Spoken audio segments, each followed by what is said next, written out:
Good morning, student. Today's topic is arsenic iodatum.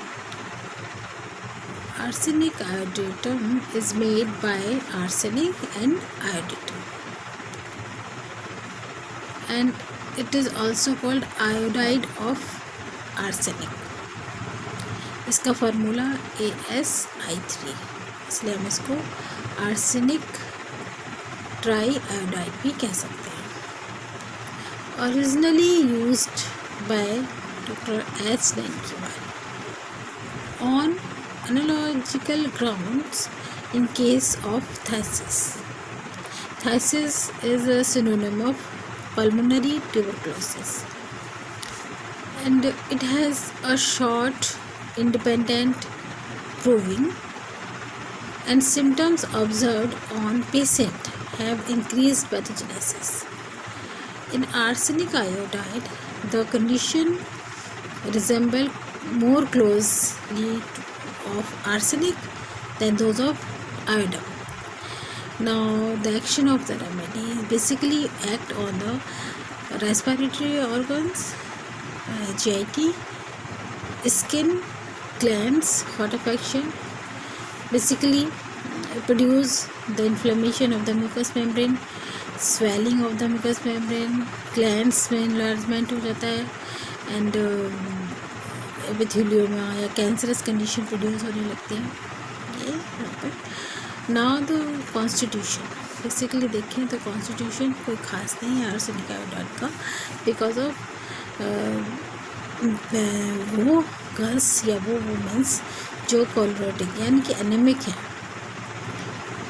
जो जिसे जो वो वुमेंस जो इजीली फेंट हो जाती हैं, उन पर ये बहुत अच्छा काम करती है. Homeopathic antibiotic in cases of respiratory symptoms. It occurs in brick red crystalline flakes which are soluble in water and in alcohol. It is deep acting and constitutional remedy of a wide range from catarrh to ulcerative destruction, and curative in all stages of syphilis, primary, secondary, tertiary, etc. The characteristic symptom of arsenic iodatum. Very first, essay to mental general. First symptom, a very peculiar symptom of arsenic iodatum. There is great anxiety and there is great irritability during all complaints, almost all complaints. And next is fancy illusion and delusion about dead peoples के बारे में illusion and delusions आते हैं उसको. Next is marked mental weakness and fear of insanity, fear of insanity, fear of misfortune, fear of people because of mental weakness. And another peculiar symptom is patient is very impatient and marked restlessness like arsenic, and in constant state of hurry, extremely restless. And a typical arsenic iodatum child is constantly on the move, climbing from the chair to sofa to bookshelf and to bed, leaving one to wander where he find all this energy. किसी भी तरह का उसको एक जगह पे बैठने का नहीं है. उसके अंदर जो एनर्जी है वो इधर उधर रेस्टलेसनेस उसकी नहीं जाता है. Next is anxiety also, and anxiety were nervous than mental के अपेक्षा more nervous घबराया हुआ जाता है. and aversion to talk anybody like antimonium crudum की तरह वो किसी और से बात करना नहीं चाहता. And over sensitive to specially to noise, शोर उसको पसंद नहीं है। देन वॉन्डरिंग थॉट्स आते हैं, दिन भर उसको कुछ ना कुछ थॉट्स ऐसे चलते रहते हैं, जिसकी वजह से अनएबिलिटी टू डिसाइड टू ओपिनियन, कुछ दो थॉट्स चल रहे हैं तो डिसाइड नहीं कर पाते कि एक उसके लिए बेस्ट क्या है। Then sudden impulse to kill somebody, आयोडेटम में भी होता है, जब उसको एक्चुअली वो रेस्टलेस इतना जाता है कि वो उसको वर्क करना चाहता है, यदि वर्क नहीं मिलता उसको तो वो कुछ गलत थॉट्स करने लगता है, उसमें भी इस तरह से किल समबडी। एंड आर्सेनिक में भी सुसाइडल टेंडेंसी भी है या किसी और को मार देगा, तो वो शक ही नहीं चलता है। तो आर्सेनिक आयोडेटम के दोनों के मिले जुले सिम्टम इसमें मिलते हैं। Then unable to study, unable to study it causes headache.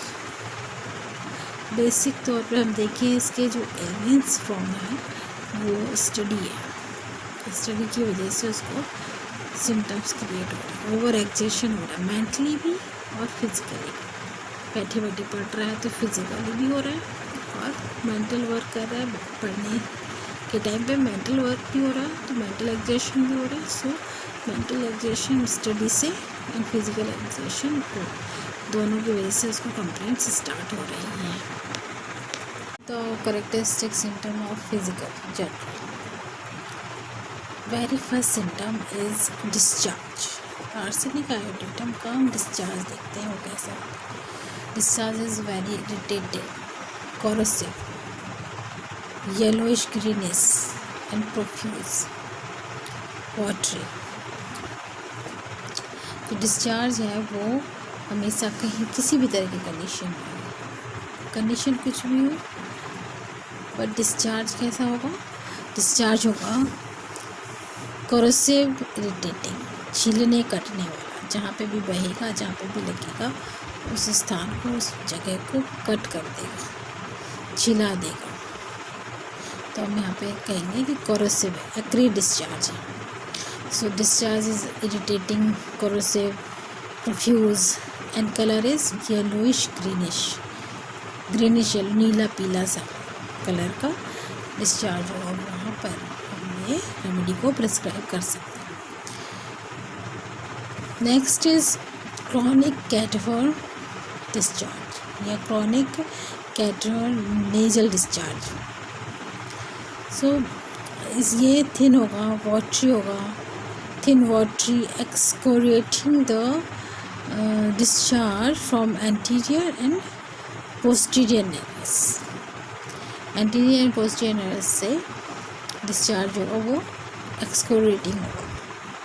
Discharge तो सारी एक्सकोरिएटिंग है और इसके अंदर क्रॉनिक नेजल डिस्चार्ज या chronic nasal caterer condition create होती है, क्योंकि ये रेमेडी है ही वैसे रेस्पिरेटरी ट्रैक्ट पर बहुत अच्छा प्रभाव डालती है। सो जितने भी रेस्पिरेटरी प्रॉब्लम्स हैं, साथ में जो डिस्चार्ज है वो corrosive है, वो आपको याद रखना है। Next is another symptom is enlarge scrofulous gland. इसके अंदर ग्लैंड का एनलार्जमेंट बहुत ज़्यादा पाया जाता है, जहाँ पे भी इन्फेक्शन होगा तो ग्लैंड से एनलार्जमेंट तुरंत हो जाएगा। देन जो भी अल्सर होगा या उसके आसपास होगा तो वहाँ पे भी एनलार्जमेंट तुरंत पाया जाएगा, तो वहाँ पर रेमेडी ये बहुत अच्छा काम करेगी। Next is recurrent fever, recurrent fever with drenching night sweat. बार बार फीवर आ रहा होता है लेकिन रात को दर बदर करने वाला पसीना, ड्रेंचिंग मतलब दर बदर करने वाला पसीना, बहुत पानी से नहाने वाला, पसीने से नहाने वाला, इतना ज़्यादा पसीना आ जाता है, तो वो भी रात को, तो ये रेमेडी वहाँ पर भी काम करती है। नेक्स्ट इसके साथ ही आपको प्रोफाउंड प्रोस्ट्रेशन मिलने वाला है एंड इमेशिएशन एंड पल्स मिलेगी, रैपिड फीवर। तो हम देखेंगे कि recurrent fever with drenching night sweat, profound prostration, emaciation and rapid feeble pulse is present है। is marked symptom of arsenic iodatum. Clear? Next is epithelioma of the lips. Epithelioma of the skin में जितने भी तरह के cancers की ये remedy बहुत अच्छी है. Next is another marked symptom. ये भी है ना, जो मैं बताने जा रही हूँ वो बहुत ही मार्क्ड सिम्टम है. क्या है? Marked exfoliation of skin. Skin का जो है झड़ना, एक्सफोलिएट हो जाना. और उसके नीचे यानी कि हम कह सकते हैं कि marked exfoliation of skin in large scales, living a raw exuding surface beneath. नीचे एक बहने वाली और कच्ची स्किन छोड़ के जाता है. वो जो क्रस्ट है या स्कैब है जो बन गया, वो जब झड़ जाएगा तो उसके नीचे एक कच्ची और बहने वाला, जिसमें कुछ समथिंग फ्लूइड इज प्रेजेंट है, तो ऐसी स्किन रह जाती है. वहाँ पर ये बहुत अच्छा काम करता है. ऐसे केसेस जैसे सोरेसिस हुआ, एक्जिमा हुआ, जब में जिसमें डिस्चार्ज भी हो रहा है, फिर क्रस्ट बन रहा है, सूख रहा है, फिर वो क्रस्ट या जो स्कैब है वो झड़ जा रहा है, पीछे गीली स्किन रह जा रही है, कच्ची स्किन रह जा रही है, रॉ स्किन रह जा रही है, उस जगह पर ये बहुत अच्छे से काम करती है.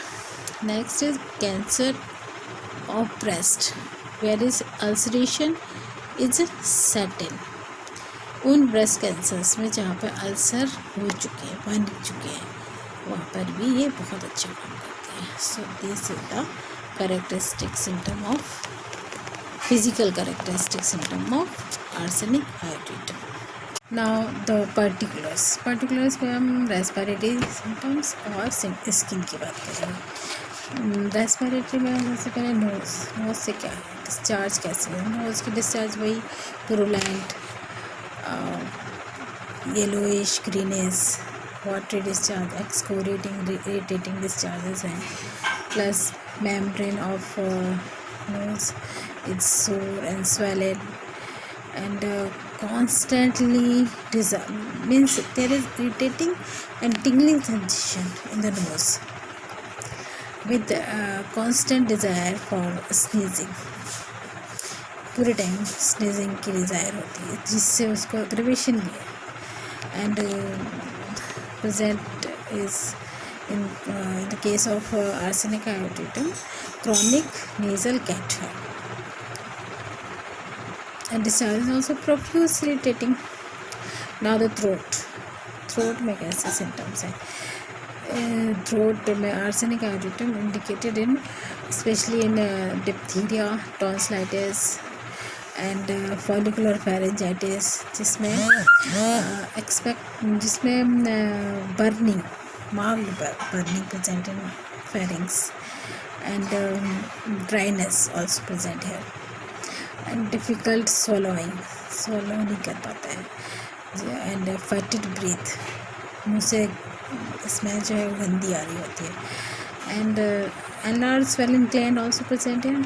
जैसे कि मैंने पहले बताया, ग्लैंड्स कहीं की भी होंगी वो एनलार्ज होने लग जाएंगी. And this is the throat symptom. It is basically use in tonsillitis, pharyngitis और डिप्थीरिया. जब बर्निंग है, ड्राइनेस है और ग्लैंड्स में एनलार्जमेंट है. नेक्स्ट इन चेस्ट में क्या सिम्टम है. चेस्ट में हॉकिंग कफ है. हॉकिंग कफ मिलेगा जिसमें कि लिटिल एक्सपेक्टोरेशन होगा, लेकिन कफ बाद में लूज़ भी होगा और धूप भी होगा. सफोकेटिंग एंड स्पाज्मोटिक कफ होगा, जैसे कि और साथ में एक्सपेक्टोरेशन, फिर कॉपियस हो जाएगा, कन्फ्यूज हो जाएगा. लेकिन ग्रीनिश येलोइश कलर का होगा, पुरुलेंट होगा, ऑफेंसिव होगा. इस तरह का इसमें डिस्चार्ज मिलेगा. यदि उसको अस्थमा होता है तो अस्थमा उसको 11 AM to 2 PM उसको एग्रेवेशन होगा अस्थमा का. And it is indicated in tuberculosis. Tuberculosis के केस के लिए भी ये रेमेडी बहुत बढ़िया है. when there is hoarse, racking cough with profuse, purulent expectoration associated with debility, emaciation, and tendency to diarrhea and fever and drenching night sweat also there present. And this is the chest symptom. And modality की बात करें तो aggravation is also by motion, talking से भी उसको बढ़ते हैं symptom, and गर्म कपड़े से वार्म रूम में भी उसको सिम्टम्स बढ़ जाते हैं। रेस्पिरेटरी के सिम्टम्स सारे लगभग गर्म कपड़े से, मोशन से बढ़ते हैं। So this is the respiratory symptoms. Now the skin की बात करें तो वही इरप्शंस जो हैं वो हर तरह के हैं, बॉयज़, कार्बकल्स, पस्टल्स, रैसेस एंड स्केल्स हैं, मॉइस्ट इरप्शंस हैं, ड्राई भी हैं, पर उसमें ईचिंग और बर्निंग बहुत ज़्यादा है। पर मार्क क्या है? Marked exfoliation of skin in large scales, living raw exuding surface beneath, नीचे की तरफ कच्ची वाली स्किन छोड़ जाता है, जहाँ पर एक्सफोलिएशन होगा वहाँ पर खुजली होगी और एक स्कैब जो होगा वो टूट के गिर जाएगा।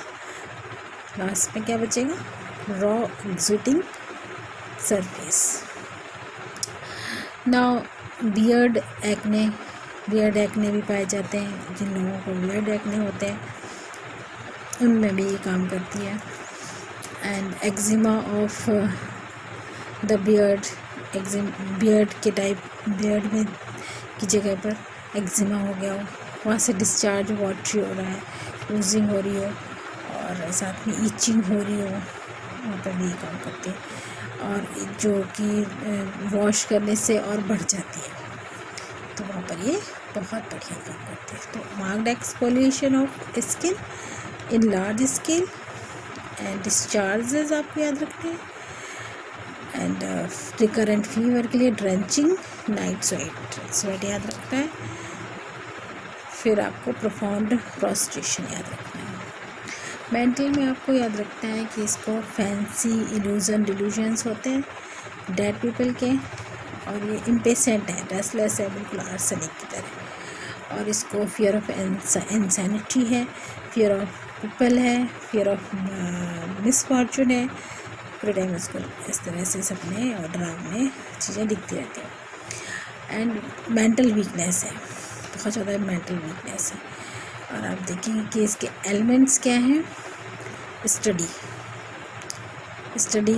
ओवर स्टडी हो गया या स्टडी ही है, सिर्फ हेडेक, इसकी वजह से हेडेक होगा या जो भी सिम्टम है।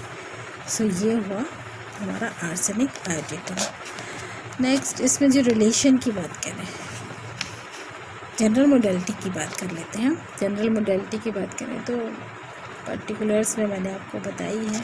एग्रीवेशन वही है, मोशन से, टॉकिंग से या फिर वार्म रूम से, और स्किन में मैंने आपको वॉशिंग से बताई है। लेकिन ओपन एयर से इसका ऑलमोस्ट ऑल सिम्टम्स में उसको ओपन एयर से रिलीफ मिलता है।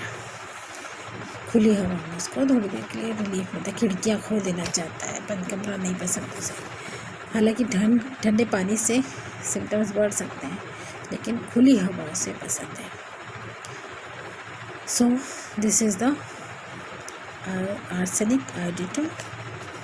एंड आर्सेनिक आयोडेटम के लिए एक नोट यहाँ पे है, arsenic iodatum should not be given in empty stomach. खाली पेट आर्सेनिक आयोडेटम हमें नहीं देनी है, नहीं प्रिस्क्राइब करनी है। So it is, remedy is complete. Thank you so much.